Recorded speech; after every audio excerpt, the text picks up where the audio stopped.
Hello and welcome to In the Line of Hire, the show that brings you instant reaction and views on the brilliant BBC TV show, The Apprentice. I was lucky enough to be part of the Apprentice journey by winning Series 4 back in 2008. And if you know me, you already know that because I go on about it all the time still. It was a long time ago, but I'm still loving the fact that I won Series 4.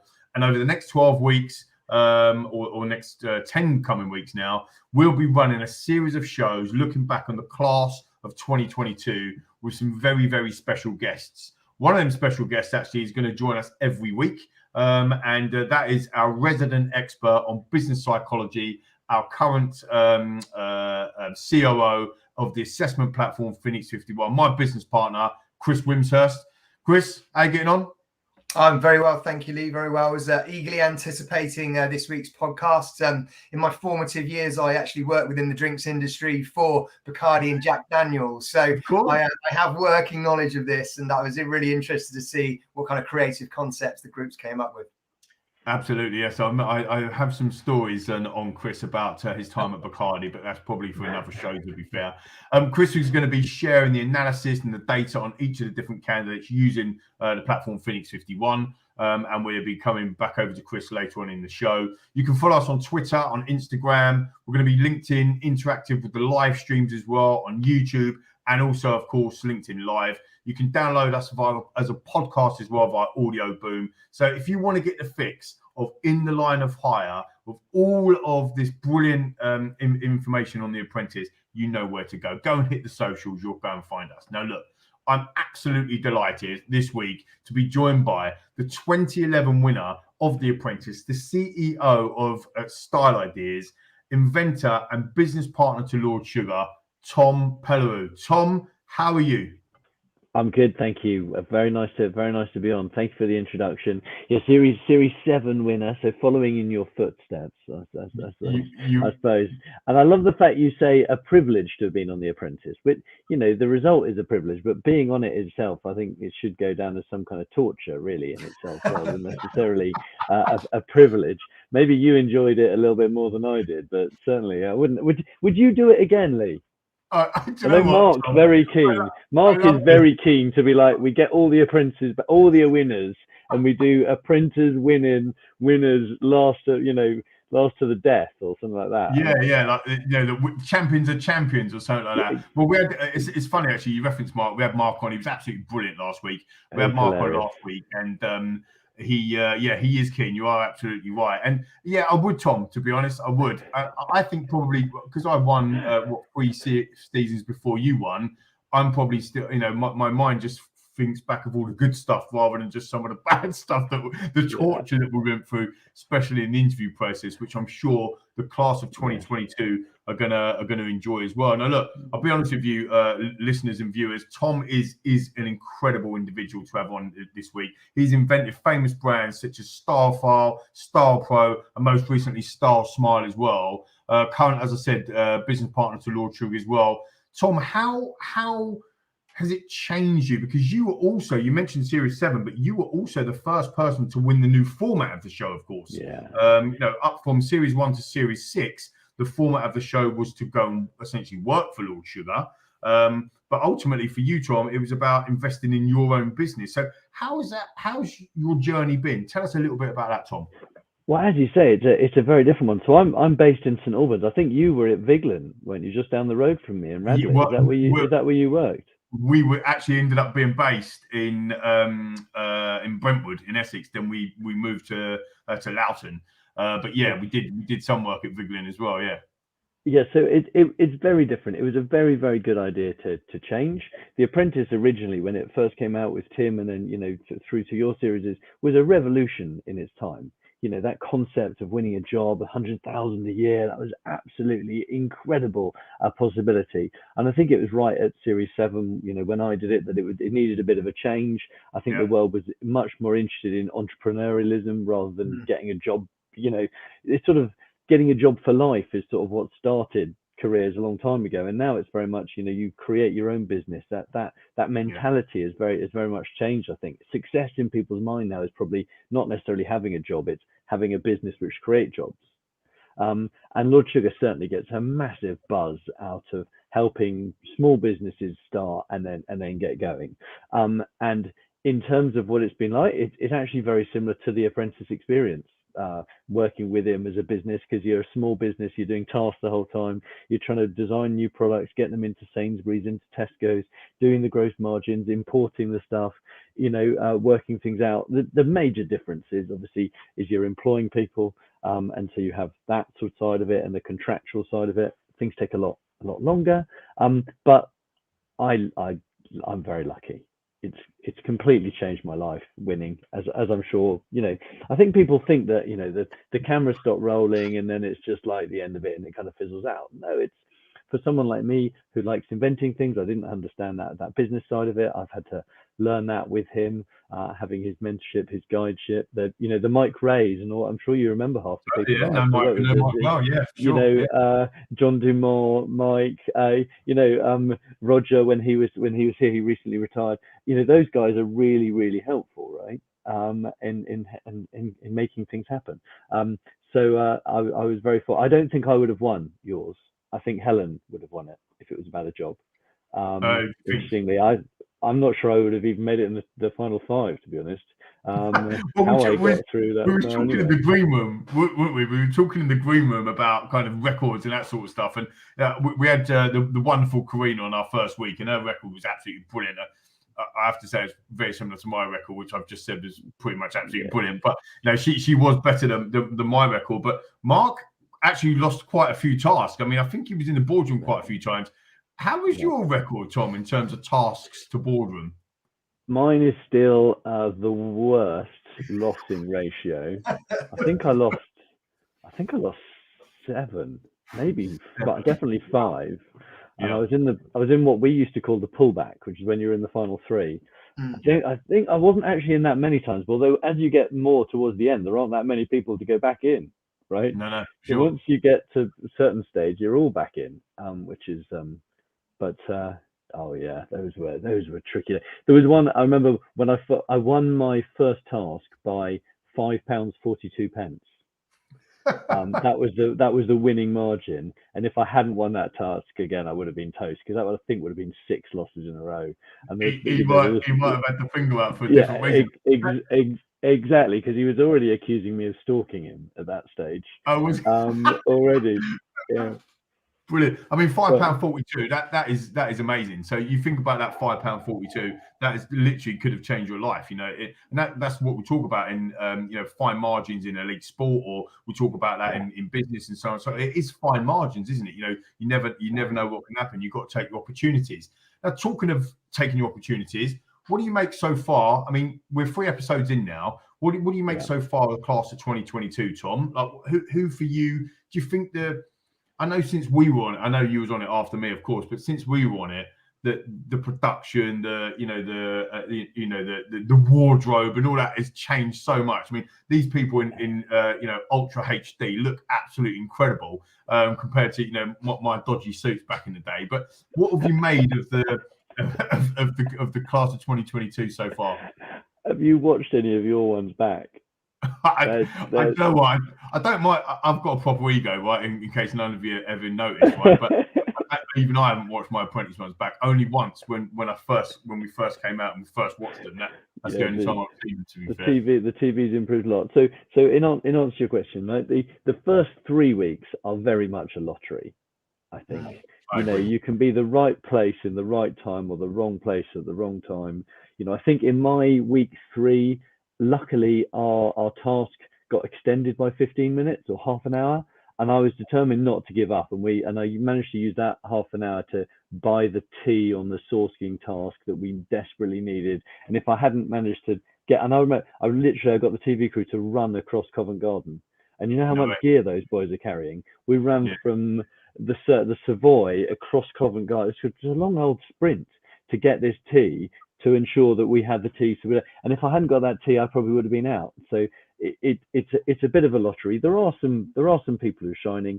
There are some people who, I'm sorry, poor old Navid. I had him in the sweepstake in my company, and No chance Navid is what I called him personally, because it was like he was a very nice guy, I'm sure, but he didn't feel like he was going to last too long. And when you see, them doing the measurements, and he's in charge, and he's a pharmacist, so clearly he's a bright guy. He knows how to do, he knows how to make. Pharmacy is huge amount of math, and a huge amount of this many milligrams of this, and blah blah blah.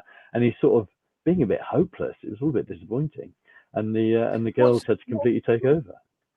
What's your view, Tom, on that? Like, do you think sometimes, certainly in the early rounds, and I do agree with you, in the early rounds it is a little bit of a lottery. It's a bit of a bun fight, isn't it? Everyone's kind of just fighting for their own kind of position and make sure.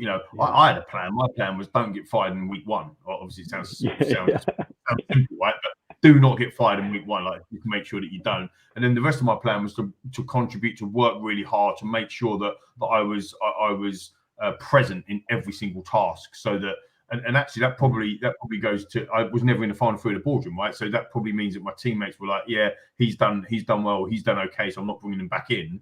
And then obviously, once you get to the top five, anything can happen. I felt like if I can get to the top five, who knows what might happen. But with the likes of Navid and with the likes of some of the other candidates like Connor that went last week and stuff, do you think they play it wrong? Like, it not necessarily it's a game, but I swear some people don't realise that if you work together as a team, you've got more of a chance of winning, and if you win, you can't get fired. I mean, that's a simple equation, isn't it?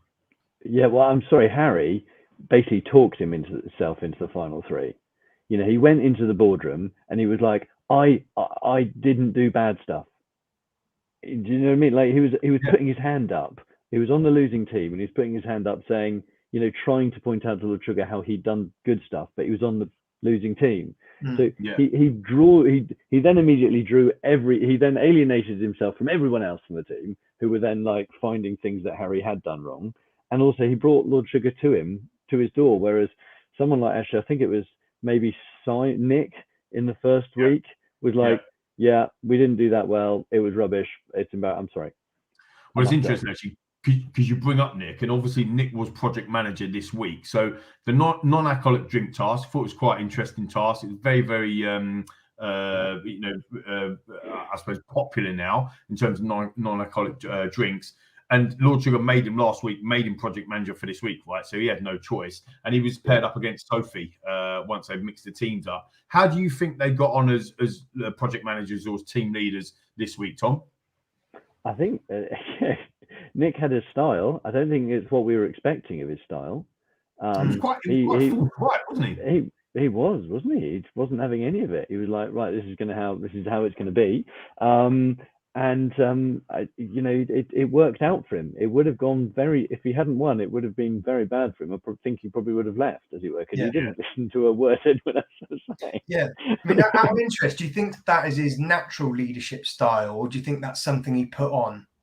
I don't think it is, but only time will tell. He didn't strike me as the kind of, invade Poland kind of guy. But he had a vision, and his branding was actually very nice. Unfortunately, it tasted awful, but luckily enough people saw the branding. I quite liked it. Chris, do you want to come in and talk to us a little bit? I'm just sharing the screen now with the Phoenix 51 platform. What sort of data have we got on some of the candidates so far? It still looks like to me the ladies are, even though the groups have been mixed up, the ladies are still doing very, very well this week again. Yeah, so I think let's revisit the first 2 weeks where the girls obviously won the first two tasks by a country mile, really, and the boys were a shambles. And actually, mixing the groups up, we would have hopefully seen some of the boys come forward and naturally maybe been able to shine when you've got the genders that are actually kind of interspersed with one another. But the statistics haven't actually shown that. And if anything, I think because the girls are such a strong group, what it's done is it's actually given the girls more of an opportunity to shine, because actually they've been split across two groups. So what you've got here in terms of the statistics, if you look, that out of the remaining 13 candidates that we've got within the mix, 6 of those are female, essentially. So you've got Amy, again, the consistent performers, Amy and Catherine in the top 3.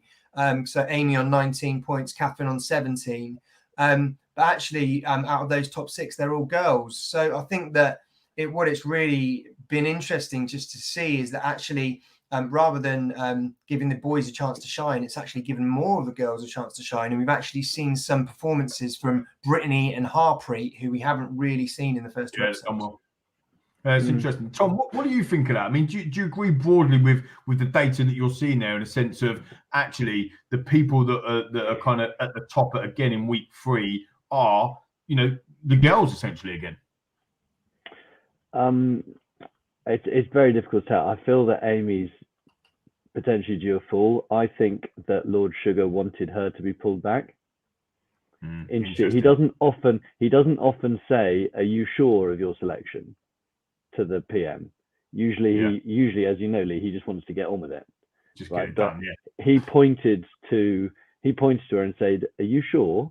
And I have a feeling that he wanted to have a go at Amy. Personally, because I think the branding was quite strongly hers, and the colouring in it was pretty awful, pretty average really, and she didn't sell that. And he specifically said, "Amy, you didn't sell anything," and it's very unusual. And as a project manager, I found that you can use his comments to help you understand what he wants, where his thought process is. This is excellent insight. Yeah, definitely. Like, for example, there was one task that I was on where I knew I'd made no sales. Right, I knew I'd made no sales because it just wasn't my gig on that particular one. And in the boardroom, he had an opportunity to tell the PM, Tom made no sales. He said it about somebody else, but he didn't say it about me. And I was like, that's curious. Why did he not say that? Because I think he was like, I've seen enough of Tom. I want to see someone else. So he deliberately pointed the finger at someone so that they could then be picked, and blah, blah, blah. So I think Amy looks good at the moment, but I suspect she might have a bit of a pullback. Come down. I think Sophie, one thing also, Lee, it's a long process, right? I agree. It takes a lot of energy, and it's not for everybody. And I was quite unimpressed with Sophie's body language at the end of that task. She was very sitting back in the chair as a project manager. She was slightly, when she was in the final 3, she was slightly resigned to the fact that I'll fight this up. I should probably go. I might go. I might go. And actually, I probably deserve it. And also, but she wasn't fighting. She wasn't at it. Like, I want this. She was like, you know what, I've messed up here. So I worry for her in the future that she's finding the process very tiring, and therefore it's not really for her. But I did love her answer when he said, so who do you think should go? And she sort of looked and she stared and she almost stared him out for a little bit, didn't she? She sort of both. Yeah, it's just absolute TV girl. I can't do it the way she did it. It was just both. They're both rubbish. It's just like. We must mention Shama and wish you all the best. I know that I mentioned her earlier in the show, but for Shama to be able to have to pull out of the process is a real shame. And actually, Tom, there is an argument from Sophie's perspective that if Shama was still in the process, maybe he would have fired both of them this week, because I think all of the avid viewers of The Apprentice probably can work out that there will be at some stage a double firing, should we say, during the week. So maybe Shama inadvertently saved a couple of firings on this week's episode.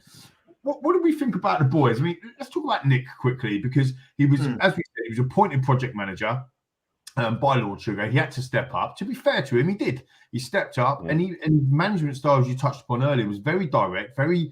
He was trying to be really assertive, and as you said, Chris, it didn't feel like it was his kind of his natural game, normal way of being. I think he totally come out of his comfort zone to do that, which I actually respect. To be fair, I think that's sometimes that's really tough to do. What would you say about Nick's performance? Oh, we've got him on the screen now. Yeah. So for me personally, I think that he was very, very single-minded in his approach. And sorry, my dogs are barking in the background. Classic live stream. I think that for him, he apologies. I can't concentrate. Tom, what about you? What do you think?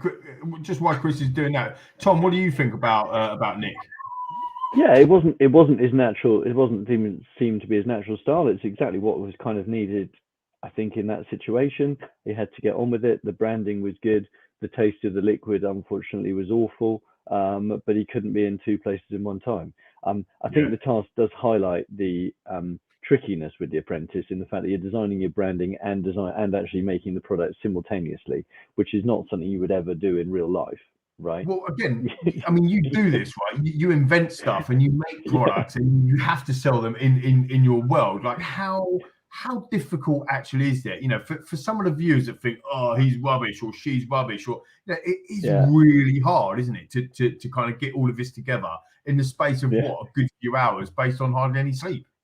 Exactly. So it is phenomenal what they do. They do also get given phenomenal designers. Like you sort of see that designer who's sort of penning away on stuff, and you're like, I bet that guy is like one of the best designers in the country of packaging. Yeah. And I remember on my task, it was kind of like, you know, the designer couldn't do anything that you didn't necessarily suggest, and he wouldn't tell you anything, but you could kind of ask open questions of, so which of these two, and you know, whatever he thought, you would constantly like, so you'd be sort of really listening to because they are so much better than, they're not just like, you know, 5-year-olds who doodle stuff, right? They are brilliant people. Oh, they're amazing. And I think they could have both teams could have listened to their designer a little bit more. But yeah, that's what I do in real life. You know, this is one of ours.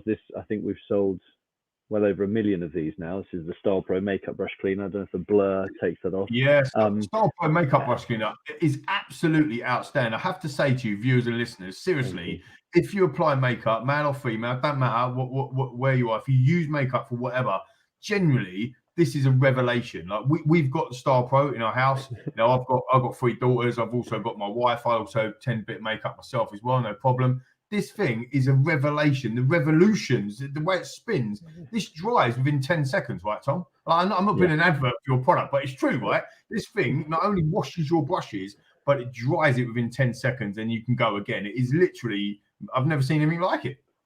Thank you, man. It's been amazing, and it took a long time to make it work, and it took a long time to do the branding, and you know, we didn't have to do the branding at the same time as doing the designing of the product simultaneously, and then come together and go, oh, you've got no peach on the label, but it's got peach in it. But that's also what makes the program so funny, right? Because you're sort of deliberately stitching people up, but people that potentially slightly deserve to be stitched up a little bit. So you know, it's so Chris, what else is it telling us? Now I've got over my the hounds have actually shut up. I can start talking again. So so I think what was interesting with Nick, as you can see here, he did demonstrate the leadership. He was quite organized in keeping people on point and keeping them to task, and I think he did demonstrate some commercial awareness. But I think that for me personally, I think it was a risky approach that he took.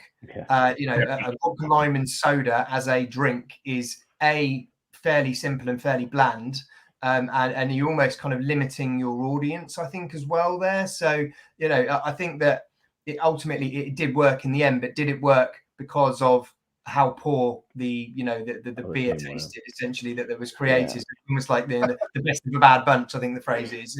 And so I think that product wise, yes, I think he did okay with the branding. I think he was going for that that level of like sophistication. But when he talked to the Asda guy, and he was like, he just completely missed the point. You know, he started talking about, we want to go high end, and this guy's like, we're Asda.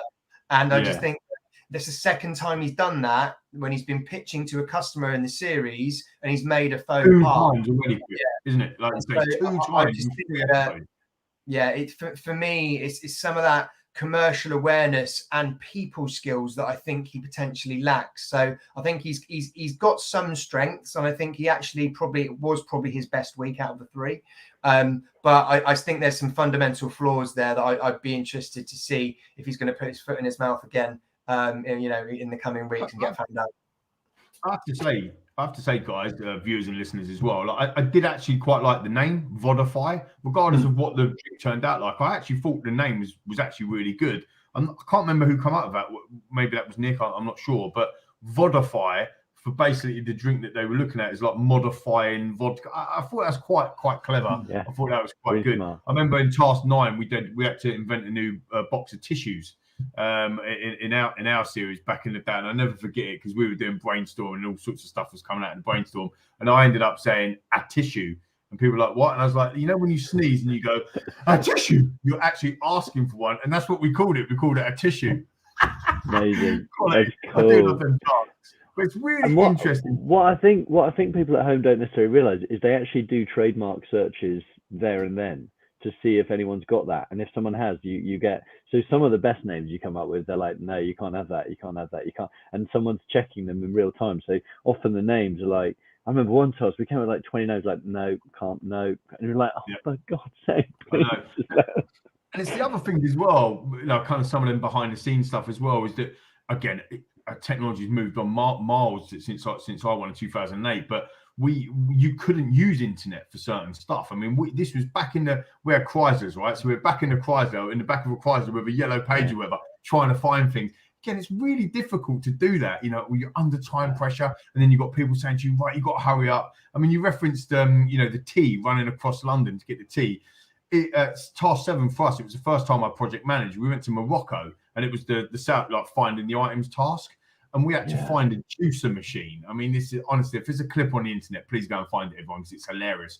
We were literally about 35 seconds away from losing the task, and we'd put out, and all the local people were trying to help us find this like orange juicer machine. And all of a sudden, I swear, I'm not making this up, this fella comes round the corner on a motorbike with a juicer in his hands, and he's like, I got one. We were like, oh, it was just pandemic. It's like we'd won the FA Cup or something. Absolutely amazing. It's brilliant stuff. So it does test you in all sorts of ways. Let's talk a little bit then, Tom, about kind of the decisions. Let's get into the boardroom. We had a bit of a laugh with you obviously earlier about how many times you've been in the boardroom and stuff.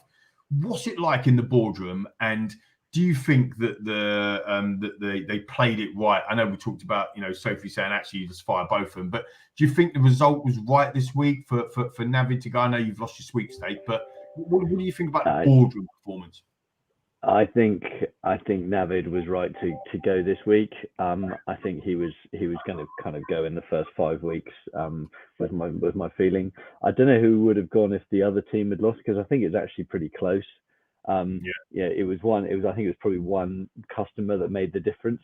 So that could have gone either way. Obviously the customer just bought it on the branding, probably didn't even taste the liquid, you know, or just thought, well, they'll change the liquid to be nice enough or whatever to make it look taste nicer. Actually, you mentioned about kind of that sales thing earlier with Amy. Akshay was the guy that was sort of saying, well, I sold the most amount of units. And look, being a kind of a tradesperson myself, like a salesperson myself, I kind of know that actually you're almost half safe in the apprentice process if you've contributed in a task. If you've contributed well in a task, you're almost half safe. But when somebody starts coming up, putting their hand up saying, I sold more than anyone else, sometimes it's quite hard to argue against. But he was getting quite a lot of backlash, I thought, from his teammates. I know that they won, so it didn't really matter in the end. But you know, for Akshay, he was kind of putting his head again above the parapet, saying, I'm almost better than anyone else. Yeah, and that's always a dangerous game to play in life, and definitely in the apprentice. You know, if you start, no one really likes something a boaster, as my 8-year-old will call it. Stop boasting, he says to his little sister. It's not the most redeeming characteristic, and it really doesn't help you in the boardroom. It's best that Karen or Tim or Lord Sugar says that you did something well, and then you just say thank you, and then you shut up. You don't go on about your successes, because the likelihood is you also made some pretty big cock ups at the same time. Because it's such a pressured process, right? So for every good thing you do, you usually make big mistakes too. No, absolutely. I think that Akshay has mildly improved, you know, from a low point in the first week where, you know, he managed to kind of annoy quite a lot of people, and then holding back in the second week where I think he realized he'd overstepped his mark. I think he was a bit more measured in his approach, but he still had the annoying gene a little bit in terms of, you know, the ability to rub people up the wrong way. So in terms of the pure scoring, he wasn't in the bottom three. I think that as you can see from the statistics here, you know, Navid scored only 2 points, and I think that he really, I think he just seemed out of his depth in terms of his approach. You know, he was challenged on certain things around whether it was the branding or the sales or him being involved, and he rolled over. He did not essentially stand up to any criticism or put himself forward to be part of it. And I just don't know. I don't know what his motivations for going on the show were, but I felt that he maybe lacked the business. I was going to say I wanted to ask that question. You've stepped upon something there, Chris. So Tom, directly, do you think that there is a few candidates, or Naveed maybe, but that go on the show not to win it? They go on the show for a different motivation. I mean, I don't want to speculate, but use your show, your series as an example. I can pretty much say that in my series, I would say maybe 5 or 6 people actually wanted to win. I think the rest of them were there for TV purposes. What's your take on that? I think it's difficult. I think some people are a bit like disconnected from reality. For reality TV. and kind of go in thinking they probably will win it. And I don't know Navid's business idea. Maybe he's got an epic one, but he probably did go in there. People might say that he went in there just for the publicity, but he probably did think he was going to win it. And the same with Harry, was very confident that he would have won it if he'd been allowed to stay in another week. He almost talked himself out. It was crackers. There are some serious candidates in there. I've looked forward to hearing about the business plan. I think a bit gets said these days about, it's just a business plan that saves them, and what's the point? It's all about the business plan. I think there's a little bit of that, but I don't think Lord Sugar actually allows himself to look at the business plans until a bit later on. I kind of have the feeling that he's more about, okay, well, no matter what business plan we get, it's more about that individual that I'm backing, not necessarily because we can tweak the business plan into it. 100%. I agree with that bit. I mean, I think for me, when you get to the top, and I said this earlier in the show, when you get to the top 5, you've got a real chance. And I think by that point, you've gone through 10 weeks, because the 11th week is your top 5. So 10 weeks of full-on assessment process. So assessing, watching, observing Tim and Karen and Lord Sugar, all that data, all that information on you over that period of time. They can see whether or not you can sell. They can see whether or not you can develop. They can see whether or not you can lead. All these different scenarios, that gives them a real good opportunity to say, right, okay, these top 5 people, but bearing in mind, yes, their business plans as well, I would probably hire or take on as my next business partner any of these top 5. Now we're going to start testing them in the finale around their business plans. And I think that's the way to look at it for me, is that you've got to take these, top 16 down to the top 5 before you start making any sorts of decisions. And that's what each task does, doesn't it? It tests you. It's the observation of watching, looking, seeing Lord Sugar. Can he work with somebody like Alex? Can actually be the person that he wants to be with? Is Tom? Could he make money with Tom from a? Do you know what I mean? All of these different things, and that's what he essentially is seeing, along with Karen and Tim, every single week, isn't it? Yeah, it's a brilliant interview and VC process, right? I'm sure the investors who are coming to you at the moment would just love to put you through, something and see how you'd all do, because you learn a huge amount about people in that process, and you find out if they're really up for it. We talked a little bit about body language, and I think you'll find in the next few weeks there are some people who look like they're really tiring, and they're not going to make it, and some people who are really being spurred on by it. Because they want it even more now. Yeah, and I think that's interesting because again, it's almost when you realize the nature of the task, it's actually, have I got the kind of the strength and resilience to push all the way through? And I think that a couple of interesting points, Lee, if we go back to the bottom 3 this week in terms of scoring, is that Akeem now has been in the bottom 3 in terms of scoring 2 weeks in a row. If you remember, he put himself out in the first week, really, made the faux pas around the sign that looks like essentially a turd, and he was quiet last week, and he was quiet this week. I mean, I struggled to score him in terms of anything that he contributed, and I'm wondering whether he feels out of his depth and whether he has had that worry about the task in front of him, and so I think that he could be one to potentially go next week. The other side of it, which again I was quite surprised, was Francesca. So Francesca in the first week, she demonstrated a lot of drive and desire, but didn't have a lot of chance to contribute. She was almost sidelined by Catherine, I think, intentionally. And then as project manager in the second week, she absolutely nailed it. And then, you know, take her out of the limelight this week, and she didn't contribute necessarily many ideas from a creative process. And she flunked the sales, which I think was really interesting, because that was her strongest point the week before. So she's showing a bit of inconsistency, which I was really surprised about. But I guess, you know, did you see that, Tom, in yours, where sometimes somebody was strong one week and then weaker the next, or they demonstrated some natural skills in different areas? Yeah. I'm trying to remember. Lee, you seem to remember a lot about your series. I've wiped it a lot from my memory. I suppose back every week. I suppose someone like Vincent, someone like Jim was very good every week. Jedi Jim, he was just brilliant. Helen was also very, very good, but in a slightly different way.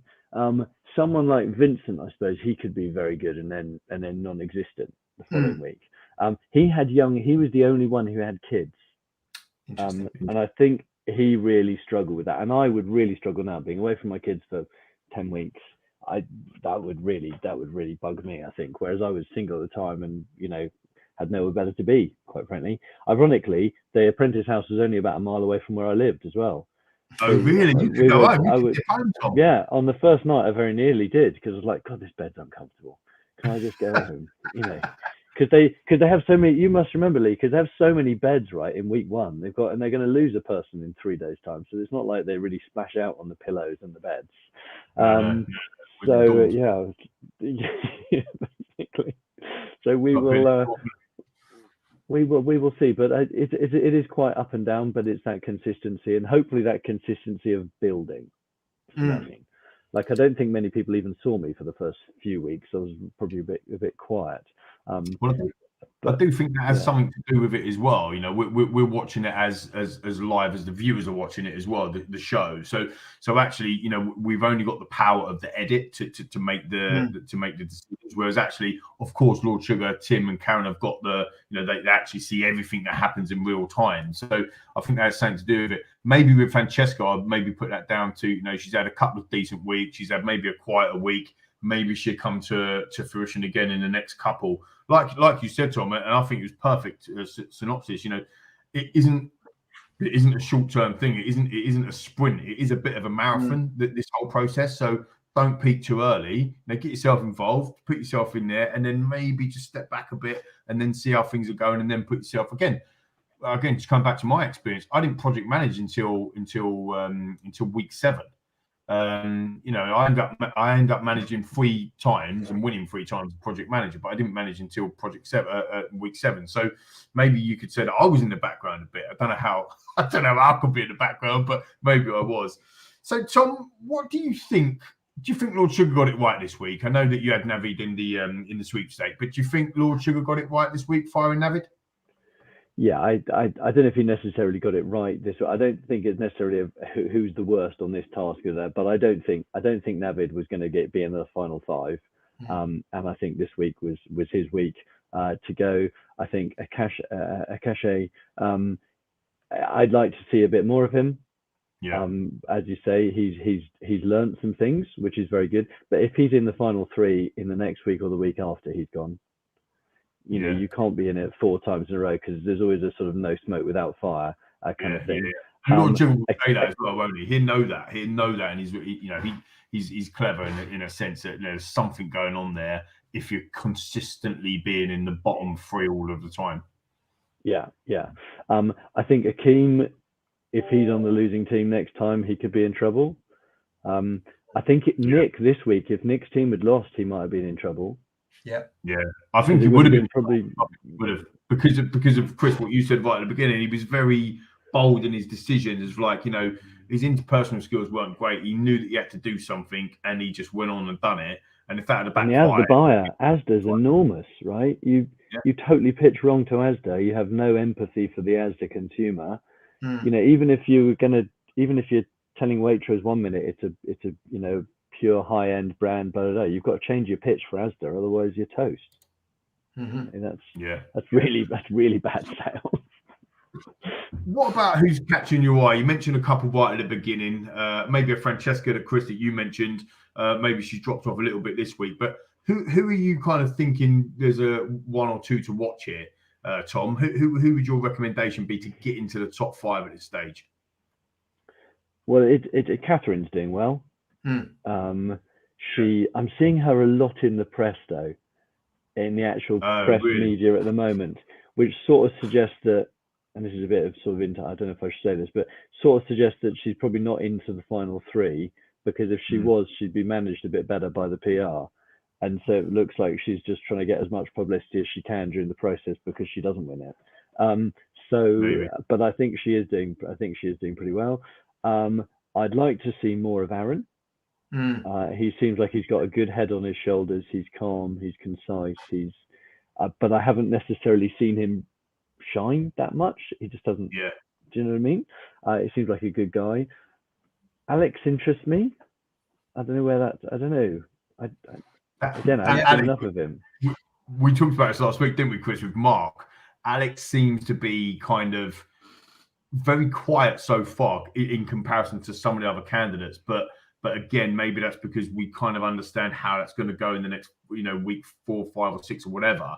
But he also seems like a character that maybe Lord Sugar quite likes. I mean, if you look at Ricky, if you look at Mark, if you look at me, just as an example, we're probably the similar sort of characters to an Alex, maybe a Joseph, some of the lads that have won. I don't know. Is that because professional, slick? Doesn't chat like that. And she can't be doing with. And a commercial cleaning company, you've no idea if that's like him and his mum, or if it's him and 500 people. And commercial cleaning, you've got to be on it to get that right, because you can, that's a professional. It's a very professional business. So that could be interesting. Also, you sometimes wonder, is it actually all his business, or is he? Because we've had a few in the past, like Michaela from a couple of seasons ago was flipping brilliant, absolutely brilliant. But she wants to take another business and not the other 3 businesses she had, and basically she pushed herself out of it in some respects. I don't know if you remember her story. So that can all come. So those 3 I haven't seen her. Sophie, it was a shame she was a bit standoffish at the end of that, like almost like she had resigned to giving up.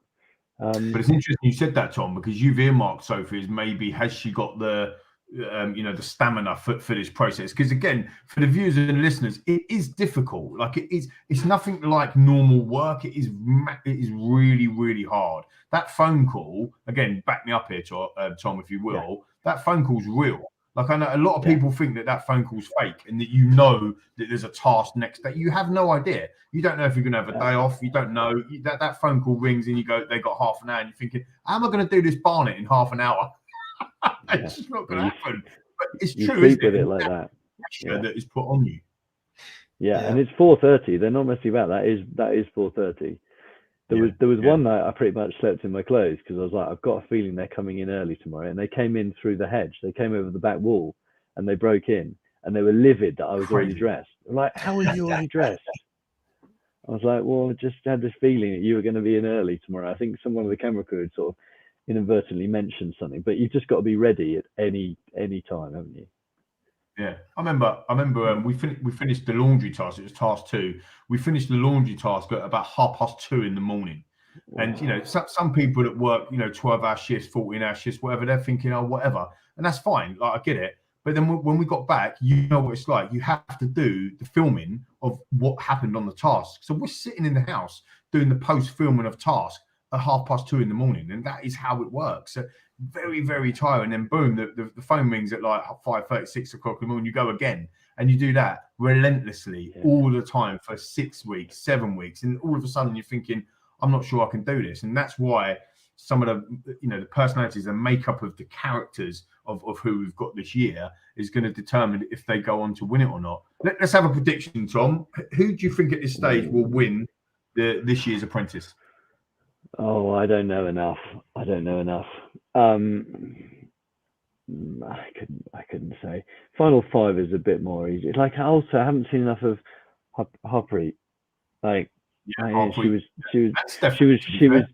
good. Like, you know, she could be out there. Stephanie, I'm not so sure about. Alex, I think could be in the final 5. Aaron, I don't know enough about, but he's got the mentality that he feels like he could be in the final 5. Yeah.